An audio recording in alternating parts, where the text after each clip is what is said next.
My name is Helen, and for most of my life, my world began and ended with my son, Adam.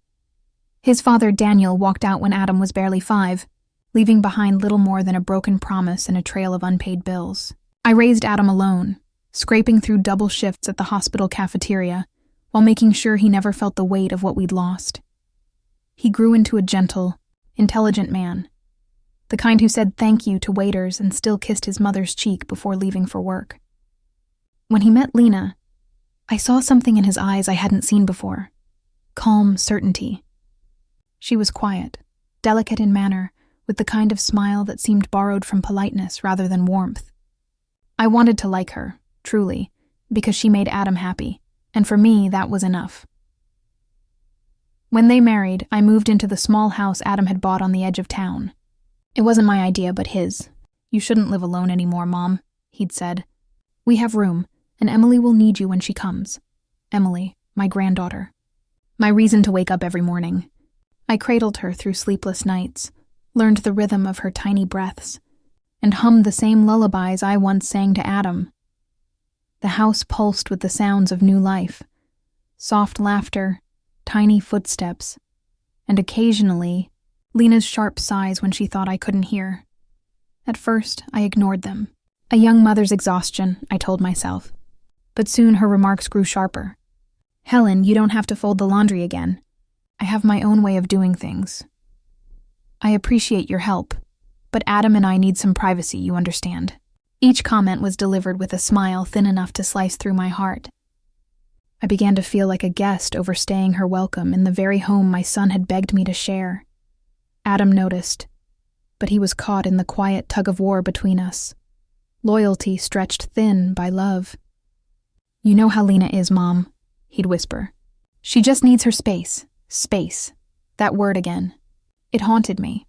It was always space, never distance, though the difference was fading fast. When my sister Ruth invited me to spend 2 weeks with her, I accepted, thinking maybe a short absence would ease the tension. Adam hugged me tightly at the door.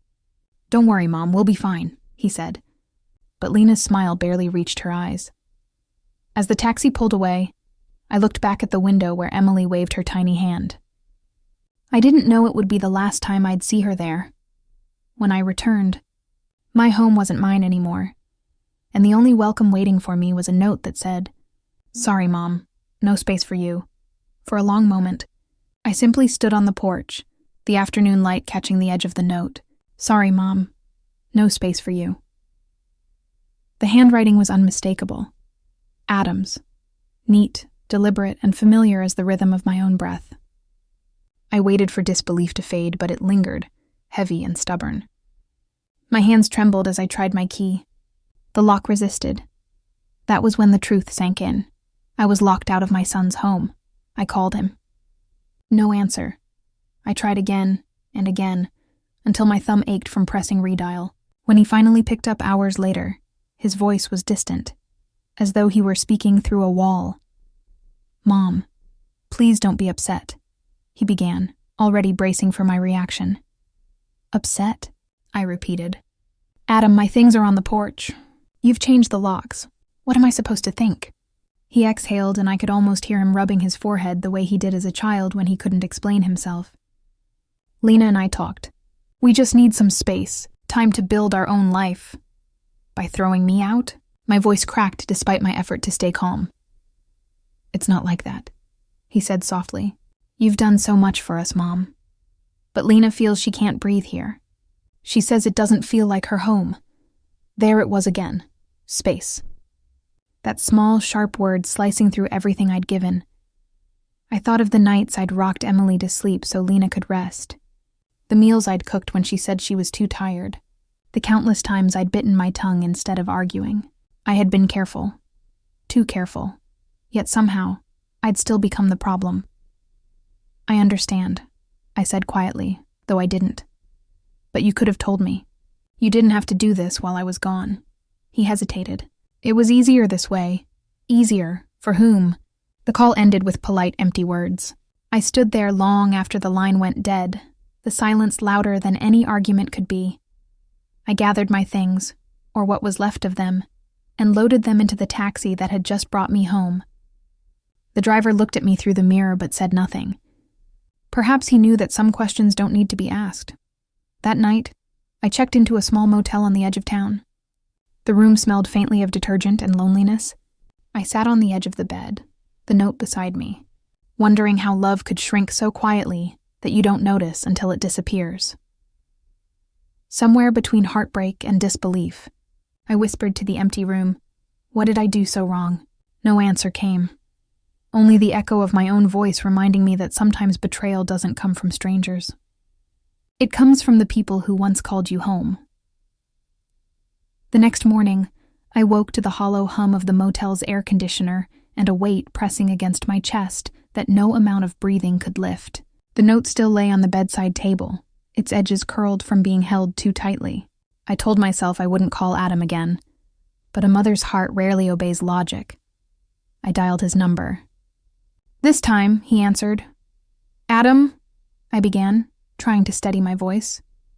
"I deserve to know what's really going on. Did I do something wrong?" There was a long pause. I heard him inhale, then exhale slowly. "Mom, it's complicated." "Then simplify it for me," I said, sharper than intended. "I come home and find my life on the doorstep. That's not complicated, Adam. That's deliberate." He sighed. "Lena found some things while you were gone. Old letters. From Dad." I froze. "Letters?" "Yes," he said. "She showed them to me. They changed the way I see things." The silence between us thickened. I hadn't seen those letters in decades. They were tucked away in a box in the attic, relics of a pain I'd buried long ago. Letters from Daniel, the man who'd broken every promise he'd made. What did they say? I asked, though I already knew I wouldn't like the answer. Adam's voice faltered. "They said you pushed him away, that you didn't love him anymore, that he wanted to come back, but you refused." I felt the air leave my lungs. "That's not true." "Mom, please," he interrupted, his tone defensive, fragile. "Lena thinks—" "Lena?" I snapped. "Lena thinks what, Adam? That your father was the victim?" He didn't respond. I pressed my hand against my forehead. "Those letters, they were his way of rewriting the past. He cheated on me, Adam, over and over. And when I finally had the courage to leave, he sent those letters trying to make me feel guilty for saving myself." He was quiet for a long time. Then, softly, "You could have told me." "I was trying to protect you," I said. "You were just a boy. I didn't want you to hate him." "Well, now I hate both of you," he said. The words cutting clean through me. The line went dead. I sat there, the phone still pressed to my ear, listening to the silence where my son's voice used to be. Outside, morning sunlight seeped through the thin motel curtains, harsh and colorless. In that moment, I understood what had happened.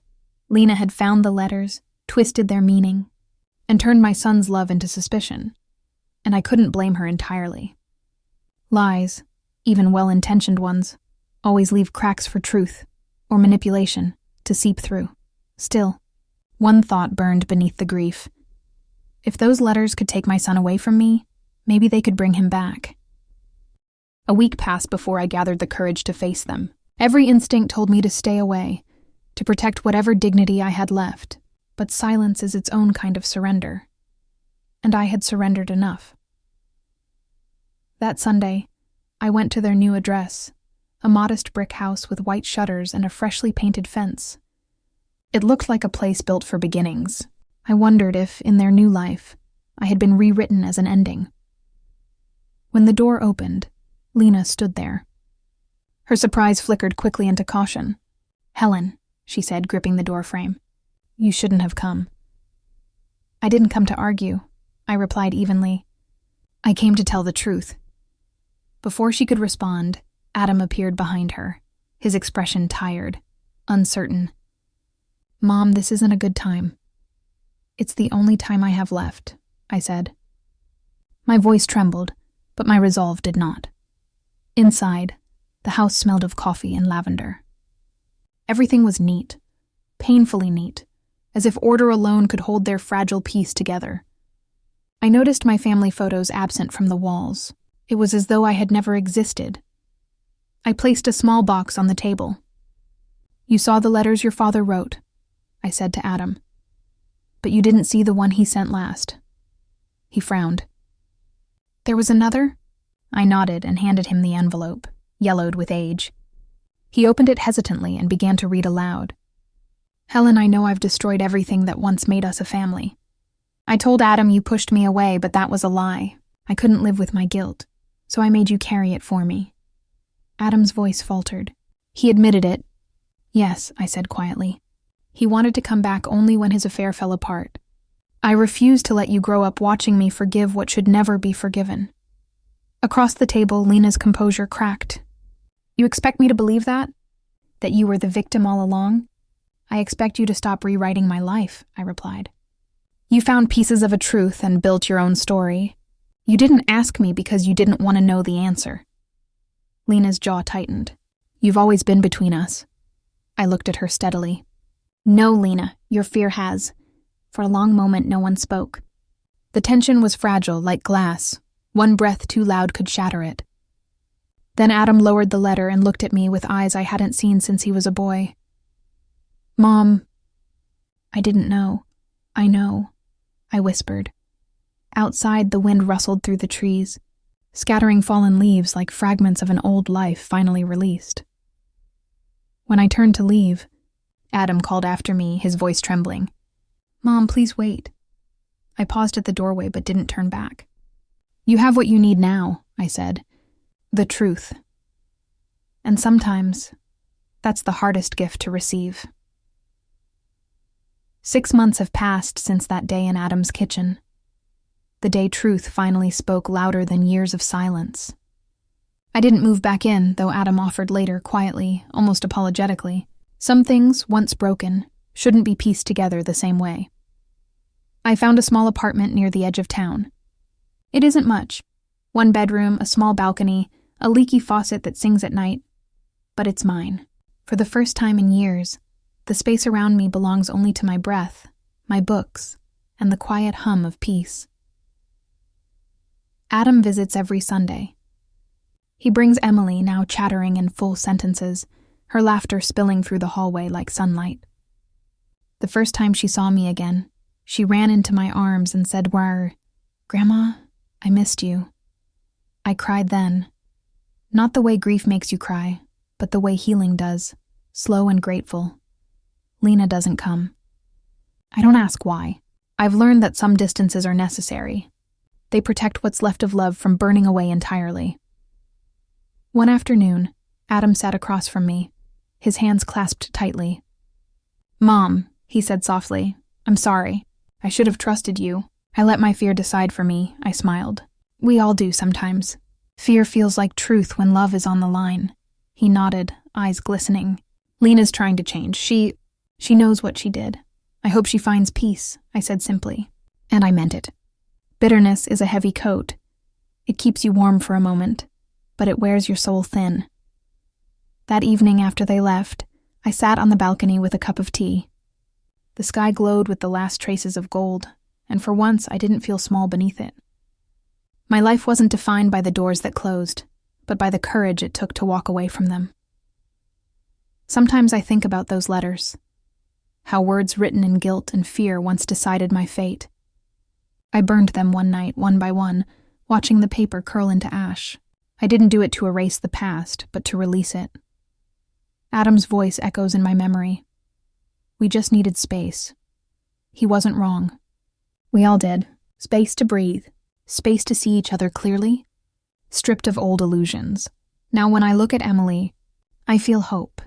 Not because she'll grow up without mistakes, but because she'll know that truth, even when it hurts, is the only thing that holds love together. And as for me, I've learned that home isn't always where your son lives.